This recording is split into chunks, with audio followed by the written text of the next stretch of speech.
Welcome back to Plague Scythe Studios, everyone. Ryan here. Today, I'm riffing out with an absolutely legendary hybrid amplifier design that, besides being well ahead of its time, was at one point maybe the best way to spend your money on an amp platform if you were on a budget. I give you the Marshall Valvestate 8100.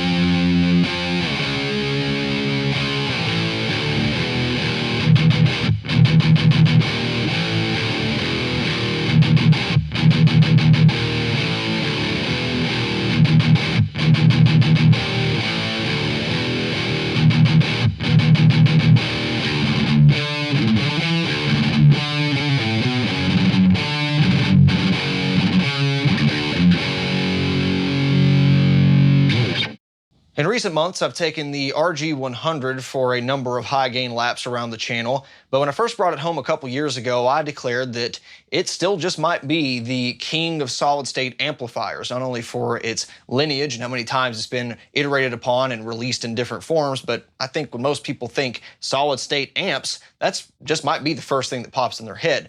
But several commenters were quick to point out that the Marshall Valvestate might just be a more formidable force. For every band using the RG series in NOLA, there were several more bands using the Valvestate stuff down in the Florida death metal scene, and even plenty of bands in Europe that started their career with this, not to mention other bands on the West Coast in America. But I still hold my same position because this isn't just a solid-state amplifier. This is actually a hybrid design. And in fact, for the solid-state components it uses, it's not even using them in the same way that the Randall RG series does. In essence, the Randall RG100 series is sort of a JCM 800 inspired type circuit with all of the preamp gain stages plucked out and replaced almost one for one with a transistor stage. This, on the other hand, is a completely built from the ground up circuit in both channels using operational amplifiers, hard clipping sections, just like you would see in some pedals that we recently covered. It's almost like I've scheduled those videos in order for a reason. And finally, with an actual preamplifier tube in here. So this is more akin in that way to some of the small lunchbox hybrid amplifiers we see now that use a solid-state power amp, a lot of solid-state preamp components, but at least have one, maybe even two preamp tubes in there to drive the front end. With that said, I don't even really consider this in the same class of amplifiers as something like the RG100 or even the Sun Beta Lead or any Ampeg solid-state stuff for that matter, because even though it was used in sort of similar genres, and yes, you could certainly slam the front end of this amp and achieve some very similar tones that you would with an RG, you're not really taking advantage of it in the same way that if you were to plug straight in, max out some of these knobs and get that unforgettable Valvestate sound. I also bet we have the Valvestate series to thank for many of those aforementioned miniaturized, affordable lunchbox head versions of amp heads that we enjoy nowadays. Sure, plenty of that was, developed independently with a lot of these circuits. It's the way it works. But Valvestate was doing a lot of those same things, just in a larger format, 20, 30 years ago at this point, which is the print date I found on the schematic, which is pretty crazy. Looking at how far they went from, 20 years prior to this with the Plexi stuff to this in 1992 is kind of mind-blowing, just how much the technology evolved at that point. Plus, with all of these miniature 5150s and dual rectifiers and orange Terror amps floating out there, not to mention what Marshall's been able to accomplish with their Studio series, I think this circuit is ripe for the picking to shrink down and put into a platform like that. Metalheads would go crazy for it, but hopefully not even metalheads, because as I'll show in this video, this isn't just a metal machine. It does a lot of things really well and far better on all fronts than the MG series does in my experience. Because though the MG series is supposed to be the replacement for the Valvestate, it does not do what this amplifier does. It has some of the feature sets that migrated over, but it doesn't sound the same. And as we'll get into throughout the video, I think some crucial circuit design decisions are to think for how this amplifier sounds. So before they even would consider a hot rod Plexi line, which everyone else has already beat them to the punch on, please, Marshall, bring back the Valvestate in some way, a small lunchbox thing, a preamp pedal because not only is there a really good basis for design under here, it's an important part of Marshall's legacy, I think, especially with the really high gain crowd, which Marshall seemingly kind of brushes off, and I don't particularly love that. They're all about, oh yeah, Zach Wild's a big Marshall guy, or at least he was, and he slammed the front end of the amp with this, but we're just kind of going to ignore all the important contributions of the heavier crowd, and take an MG, it's the same thing. It's not. Let's get into why. One thing to note before we get more into the 8100 specifically is that it had a lot of brothers and sisters in its Valvestate line. Of course, there were some smaller combos, but this thing also had a larger sibling, the 8200, which, as far as I can tell, is the same preamp circuitry, but has a stereo effects loop and power amp. So kind of like the MG250, which I have, you can put in stereo effects in the effects loop. You get different ones piped out of both speakers, assuming you're going through a stereo cabinet or two cabinets entirely. This was favored by some bands like Meshuggah Live in the early to mid 90s before they switched over to Pod Pros Live. And Friedrich would do some really crazy stuff like slaving a Mesa Boogie into a Rocktron juice extractor through some stereo delays and put it back through here. And essentially with the switch of like an XY pedal, you could choose totally different lead sounds versus your rhythm sound coming off of this, and you kind of turn it into a 3-channel amp, which is a pretty cool feature and another one that was very forward-looking at the time. The 8100, I think, was the more popular choice just because it was more affordable and a lot of guitar players are just playing in mono. Indeed, for what I do, if you want to use stereo effects, I'm probably putting it post-amp anyway in a direct manner. But we'll dive into the effects loop and some of these other front panel outputs later. The first thing I want to do is take kind of a typical sonic snapshot of this amplifier and compare it to some other amp platforms that bands using this might also use or indeed upgrade to. So again, we obviously have the RG100 as a comparable platform in some ways, but the more interesting comparison point to me is something like a modified 2204 or Plexi circuit, which compared to a stock JCM 800 implements maybe an additional gain stage or two and has some diode clipping in the form of a Jose mod at the end of the preamp for additional saturation, which you get a volume drop and therefore signal to noise decrease, but it was a popular avenue at the time and it still is today, which is why I'm going to show this off versus the Cherrytone Gargoyle. And I think this is a pertinent comparison for many reasons. One, a lot of the bands that started off with the Valvestate oftentimes upgraded to an amplifier not too dissimilar to that. Whether it's Dino's demanufacture head coming off of this on Soul of a New Machine, or a more typical stock JCM 900, which just like the Silver Jubilee or 2210 implements its own flavor of clipping diodes for more saturation and distortion. This was a common thing to start off on the more affordable platform and go to more tubes, even though a lot of the sounds they were achieving were because of the very similar circuit elements that were already in this amplifier. And I'm going to go ahead and tell you, the other amps just do not do what the Valvestate does in this setting. Yes, there is more distortion on tap, way more on tap on the Gargoyle, and I could have turned off the diode clipping and got the signal to noise ratio better. But in most apples to apples settings as I could find, it does not sound like this amp. The RG100, yes, it needs some help with an external parametric EQ. And with that, it does sound a little more typical rock and roll, but it doesn't sound like the Valvestate. And maybe to you, that's a good thing. Maybe you don't like this scooped out contemporary thing that a lot of people dial in the Valvestate to be. And that's okay, I get it. But without some parametric EQ or even a cheap graphic EQ in the effects loop of these other amplifiers, and probably with a pedal up front to achieve the kind of texture that this distortion has, you're not going to sound like a Valvestate. It's just that simple.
Let's kill a couple birds with one stone by taking a look at the front panel I/O, but also starting to divide this amp into its various sections to see why it sounds the way it does.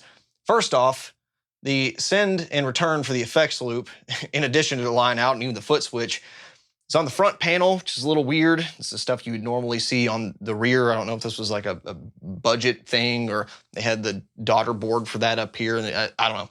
It's there. Don't expect to have a really pretty cable management system with this here. I guess you could do something with some 90-degree turns, but whatever the case, kind of strange. You do have an effects loop mix with dry all the way over here and wet over here. It seems to me that it's a 0 to 100% dial, unlike a lot of the weird Mesa Boogie stuff. So I've had pretty good luck with pedals in here, though the signal can be a little sensitive. It does give you the option for 0 dB and negative 20 dB levels, but I find that pedals sometimes still work better on the line level than it does instrument level. Kind of depends on what you're using, but I really don't need the effects loop most of the time. I will take advantage of a gate towards the end of the video, but even then it got a little squirrely with some noise stuff. So your mileage may vary.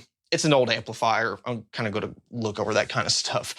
But what I wanted to know is if we just isolate the preamp, does the power amp have any significant contribution to this amplifier's tone? Because a lot of the times, if you take away, decouple the preamp and power amp from a tube head, you get some not so pleasant results, which is why non-reactive loads sound pretty bad on tube amplifiers. You miss that speaker impedance interaction, and a lot of that low-end resonance and high-end articulation goes away. And I wanted to know, did they cheap out on the power amp and just slap a circuit in there that works but isn't really responsive or have the same kind of feedback that a tube amplifier would? Or is it a case of something like the RG100 or Line 6 Flextone series, and it actually kind of does the tube amplifier thing? I'm happy to say it's the latter case. It's a really good sounding power amp. And I know that because putting it up next to the Cherry Tone Gargoyles power amp, I really have a hard time telling the difference. With my eyes closed, I can sort of hear in isolation when it switches from one to the other, but really, if you didn't tell me it was doing it, and I had no preconceived knowledge going into it, I don't know that I would be able to tell the difference. Almost certainly wouldn't be able to hear it in the context of a song, definitely not live. And what that means is for your typical power amp settings, this amp is going to sound more or less the same. So you can take that out of the equation. And I guess that's not terribly shocking, as comparing the Valvestate and RG100 power amp schematics yields a lot of similarities in their transistor configurations. I guess it's some sort of current drive setup where they get some similar negative feedback and impedance resonance based off of the speaker impedance curve, but don't take my smooth-brained mechanical engineer word for that. I can barely read schematics once stuff starts getting more than like 3 lines in parallel. Just making some quick observations off of that. All I know is, most importantly, it sounds good. It sounds comparable to a tube power amp on more neutral settings. And with the capability of the preamp, you're probably not really going to miss out on any hard-driven power amp sounds anyway. Another thing I wanted to see, though, was how this line out fared, because it wasn't great on the MG series, and unsurprisingly, it's really not good on this either. Maybe even worse, which, having come before the MG series, I guess shouldn't be the shock either. But what you want a line out to do, at least what I want a line out to do, is to just take a line level tap off of the power amp and call it a day. That's what all my other tube amplifiers do, and the beauty about that is if you're running a load on the amplifier, whether it be a real speaker cabinet or a reactive load, you can just take that tap, run it into an impulse response loader or directly into your audio workstation and engage an impulse response. Ta-da, it sounds like a mic speaker cabinet. You could also run that into a slave solid state power amp for more volume elsewhere, blah, blah, blah. The main takeaway is that line outs are typically the same signal coming out of your speaker output, just in a volume that's not going to blow up anything else. And of course, it includes all that lovely interaction from the cabinet. This has that cheap, sleazy cab emulation EQ over top of it, and they didn't even go far enough. It's really not good.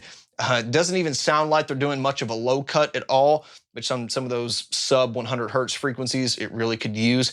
And whatever high cut is happening is, again, not aggressive enough because it just turns into Fizz City up top. But the high mids could really use a boost as well if they were going to go this route. I've not done any objective frequency response analysis on this output because, frankly, I don't give a shit. All I know is by itself, it sounds pretty fizzy and terrible, and trying to load an impulse response on top of it is far too low end heavy, and you might be able to do some strategic cuts here and there and a boost in the high frequencies and make it workable, but yeah, screw all that. It's just not a good line out. I imagine trying to run that to the input of a PA is going to result in some pretty horrific sounds, and your sound guy is going to not be a fan. So running this through a mic'd cabinet or a reactive load that can handle solid state amplifiers is probably your best bet for a good sound.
So let's get into the fun preamp stuff.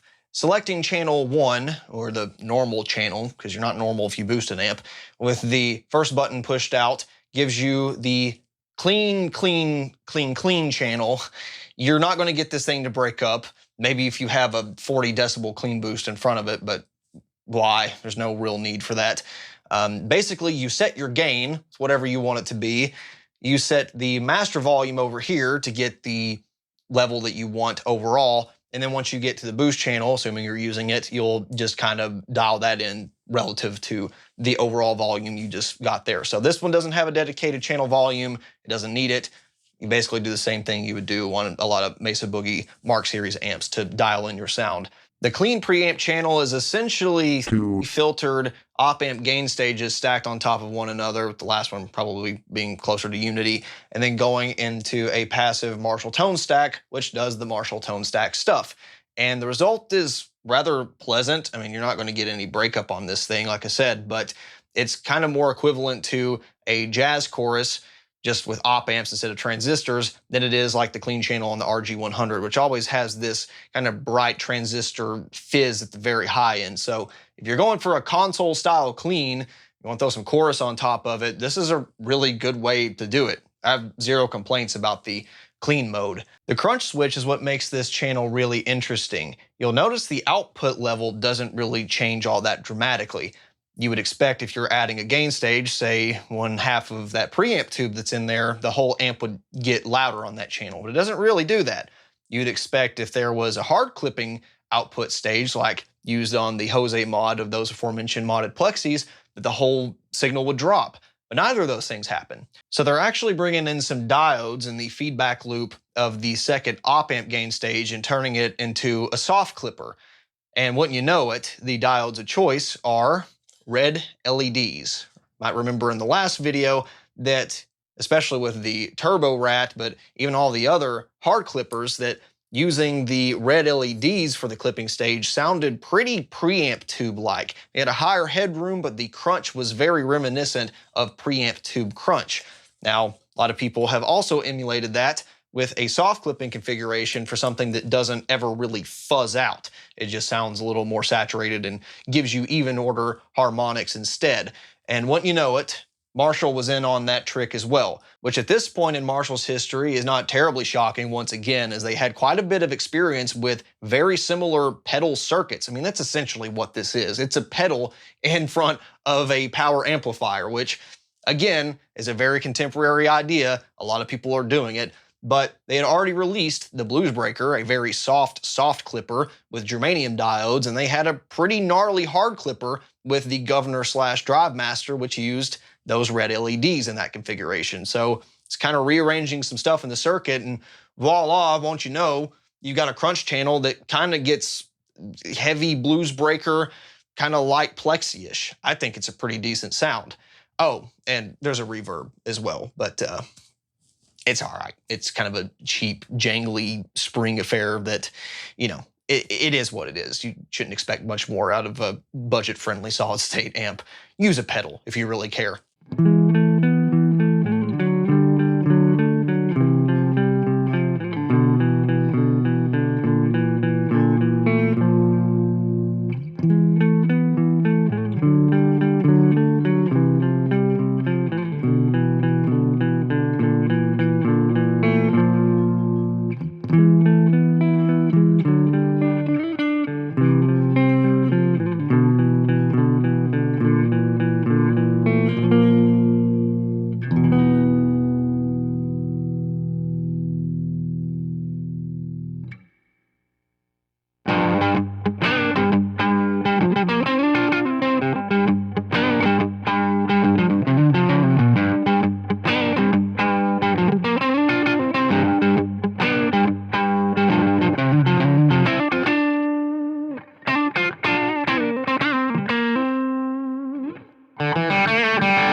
The crowd pleaser on this amplifier, though, is without a doubt the boost channel. It's what you think of when you think Marshall Valvestate, and it's entirely independent from the normal channel. They're both in parallel. You can only switch between one at a time, and they have completely independent circuits, basically meeting up in front of the effects send here. So everything we talked about there is null and void, though just like that channel, this is based largely off of an operational amplifier design.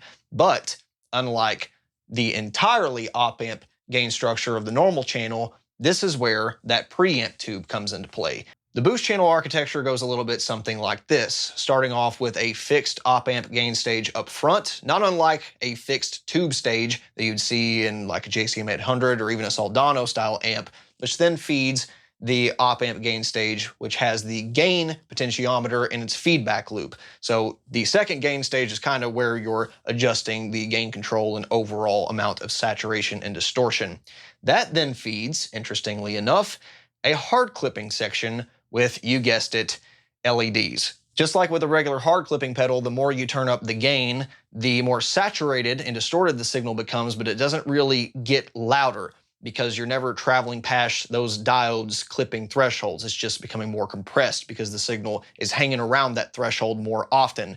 And that's a good thing that the signal doesn't change too much, because after this point is where you start feeding into the signal path of that dual triode preamp tube. The arrangement here appears pretty similar to a JCM 800's third gain stage and phase inverter, and I imagine they're pulling pretty similar duties, where the first triode in the preamp tube is probably getting most of the hot incoming signal and saturating more, outputting a higher level, and then the second triode is probably a little more even kilter, maybe somewhat compressed, but it's not a real 4 gain stage tube monster sound. And I think that makes a lot of sense, because not only does the passive tone stack follow that section, but even when you max out the gain control, it never really sounds as saturated as a 4 gain stage amp.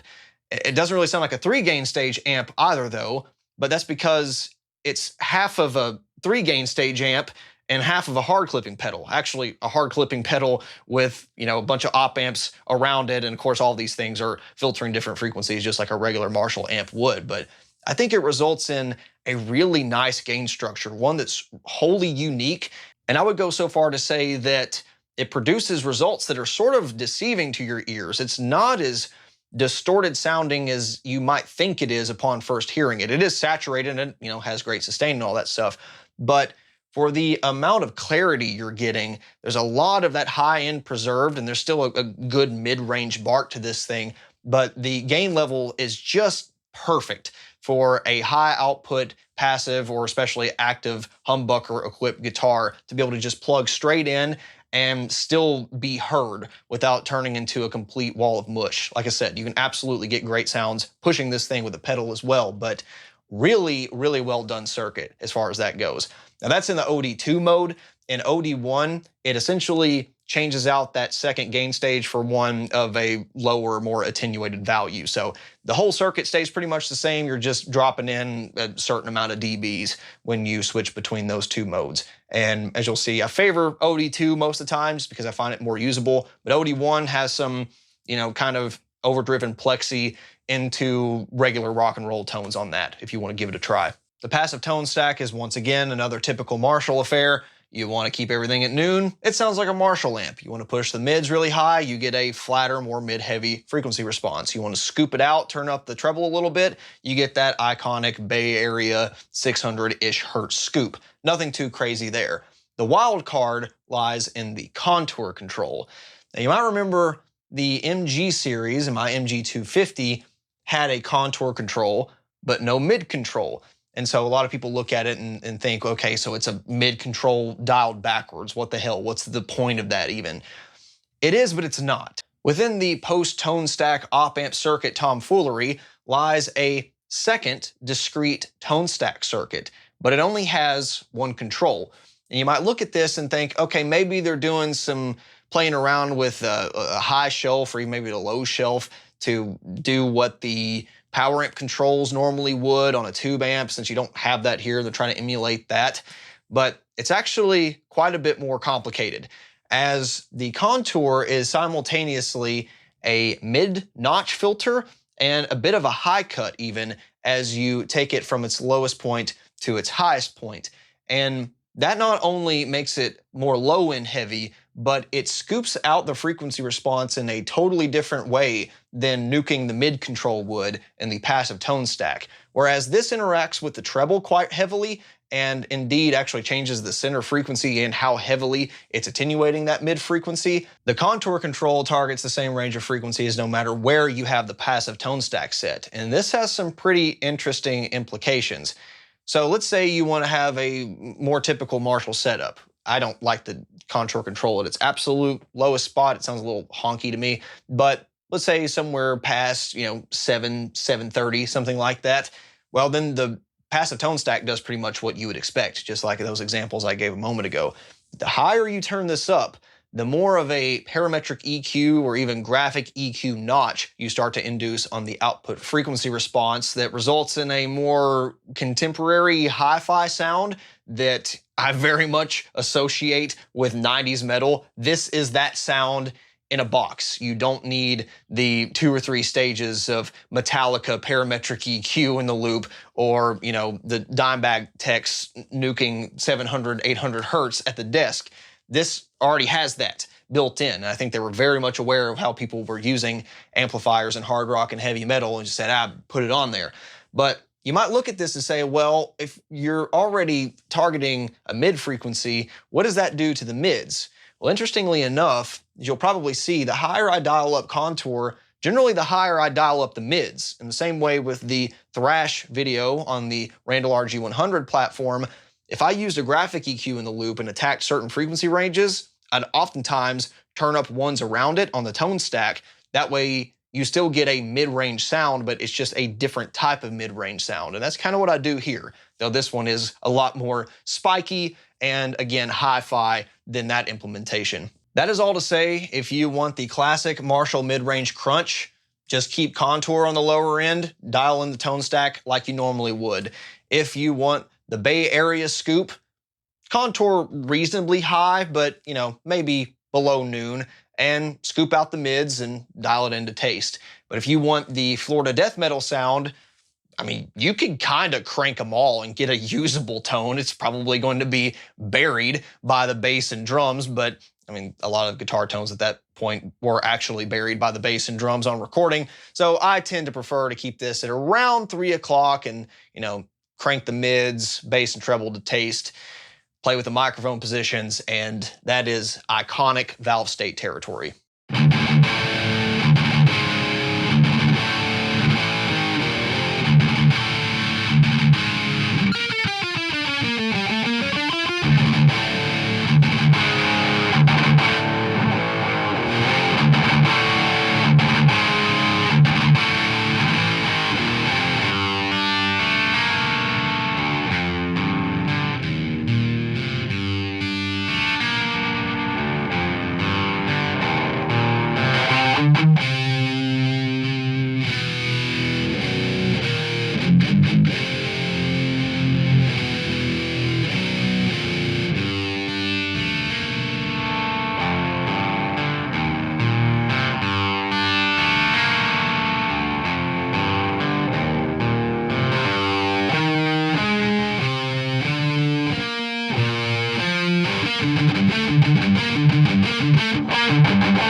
On the boost channel, there's really only a couple additional paths we can travel down for new sounds. We can either saturate the shit out of it with a boost up front, or we could dial it back on OD1.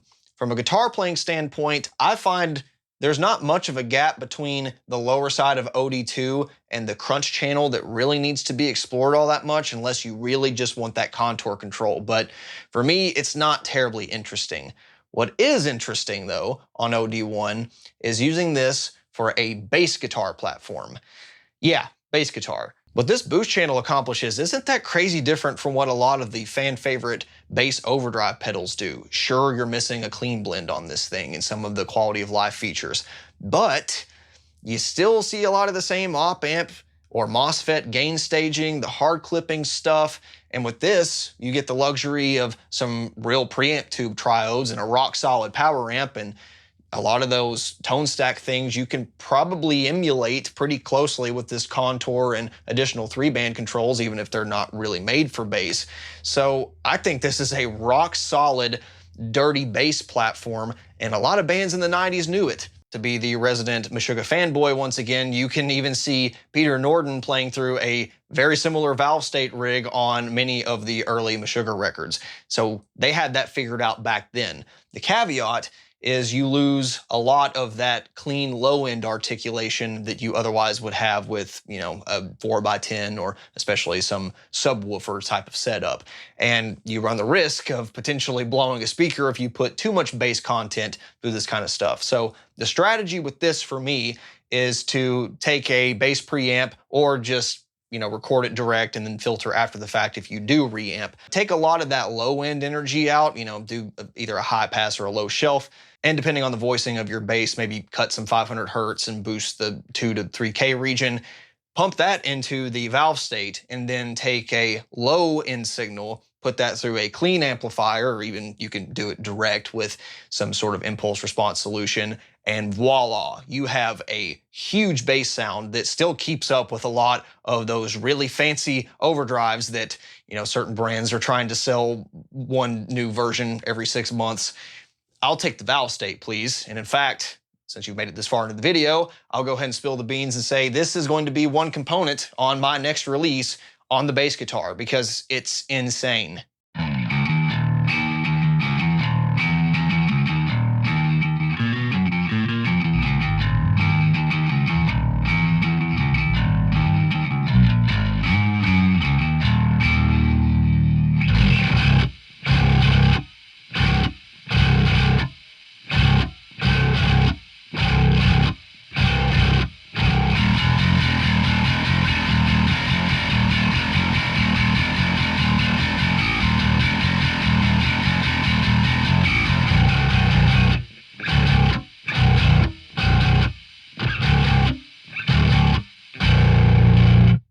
One last hurrah for OD2 and the guitar playing side of things. So how does this sound with the pedal up front? Awesome. Take your favorite clean boost, soft clipper, hard clipper, fuzzy, all out metal in a pedal, throw it up front, and like most Marshalls do, it just takes it like a champ. You can get it super saturated, that old school crunchy rock sound if you want to go that direction, or you can put a really dialed in clean boost up front and get this saturated but dry sound that I associate more with the dual rectifier than I ever would other Marshall amps. But it still sounds like a Marshall because of the frequency filtering, the gain staging, the tone stack, but it's just like you got that hi-fi element with it that the other solid state components and the power amp and the contour control throw at you. And God, it's such a great sounding amplifier when used that way.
I've covered just about every aspect of the 8100 I wanted to in this video, but I'll offer a couple closing thoughts before we end off here. With the architecture of the boost channel, I'd be very curious to see just how close you could get to this amp with kind of a clean boost into a hard clipping section, into the low section of a plexi or a 2204 style circuit where you're only getting a couple tube stages there. I bet you could get remarkably close if you know what the frequency filtering is on this amplifier. So might be something I have to try out later with my other amplifiers, or maybe just in that glorious new FM9 firmware. We'll see what happens. But the main thing I want to say is that there have been a lot worse new amplifiers to come out over the past 20 years than this ever was, including from Marshall. I think the MG series was absolutely a huge step down from what this can do. There are sounds in the MG that are pretty cool. It's not bad if you're just going for a regular old crunch rock kind of tone. And if you slam the piss out of it in the front end, you can even get some, Static X Shadow Zone stuff. But I think the Wisconsin Death Trip sound is better. And I just don't understand how, with all of the experience Marshall garnered with their pedal releases and this series of amps and even the first generation of MG stuff, how they've not been able to capture this magic again. And even without preamp tubes, I guarantee you it's possible, whether it be some different transistor configurations or just other contemporary IC clipping, and maybe even some of those nano tubes would be really cool. Of course, that would drive up the price considerably, but I bet there's other ways to do it, to take this overall architecture, shrink it down into a pedal format, or especially one of those lunchbox heads, and it would sound great. It still holds up. Are there things that could be tweaked a little bit? Yeah, sure. I mean, being the amplifier nut that I am, I'd love some different bright switches and being able to change out the clipping diodes and maybe a little bit more range on OD1 and 2 and some, different feedback stuff. But as is, dude, it's solid. It's way better, I think, than the MG amps that followed it, and indeed a lot of the budget options that are out today. For what this was in the early 90s, it's no wonder that this was so many guitar players' first real amp, whether it be, Joe Duplantier from Gojira or Dino from Fear Factory. I mean, a lot of this stuff ended up on albums because it was so good. More than anything, though, I think it's products like this that make me more and more frustrated with Marshall amps year after year. They're more than happy to reissue a Plexi that's been reissued 10,000 times in different formats. Oh yeah, they will give you another JCM 800 in this studio head or a Silver Jubilee, but there are catalogs worth of products that they discontinued and not ever revisited in any way, and good products, whether it be the Valvestate line or those aforementioned pedals. You know how much money they would make if they sold a $300 blues breaker? It could be PCB, don't have to be through hole, hand solder, none of that stuff. It'd be a better pedal because of it, actually. But people are buying crap junk $600 blues breakers all day off of Reverb or the Governor or Drive Master, Shred Master, this product line. Some of the other JCM 800 series that they've completely forgotten about. And it just baffles me why they're not proud of this stuff when they should be. This is a great amplifier for what it is. It's not all tube, it's not all solid state, but who cares? It's a really great sounding platform that they could have done more with. So I've ended up with very similar feelings after playing this amplifier as I did after playing the Cherry Tone Gargoyle, which in and of itself has modified 2204 DNA within its chassis. And that is, in order to get this sound, you have to go somewhere other than Marshall. In this case, it still says Marshall in the front, but you're buying a used product from someone, and God knows what kind of shape it's in. I actually had to, spend another $150-ish to get this thing serviced and the reverb tank fixed, and there was like a blown capacitor and maybe even an IC on the power amp side, so the volume was cutting out, all this stuff. That's something I can't recommend people go do that when there's brand new off-the-shelf 6505 minis that cost, only $50 to $100 more than I've spent on this.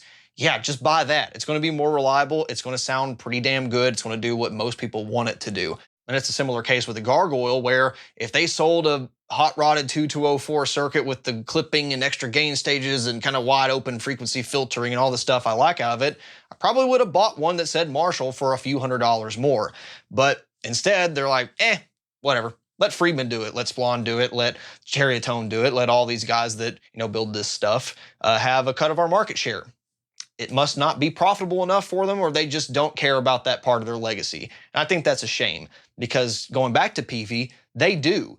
With the recent release of the 30th anniversary 1992 edition 6505 big block letter edition, that is a perfect example of them saying, we see why our fans like this, we know what they want, here you go. And I think that's pretty cool. Even if I don't particularly care about those minor transformer differences, or that this pot tolerance might be a little different than this one, does that justify the cost increase for me?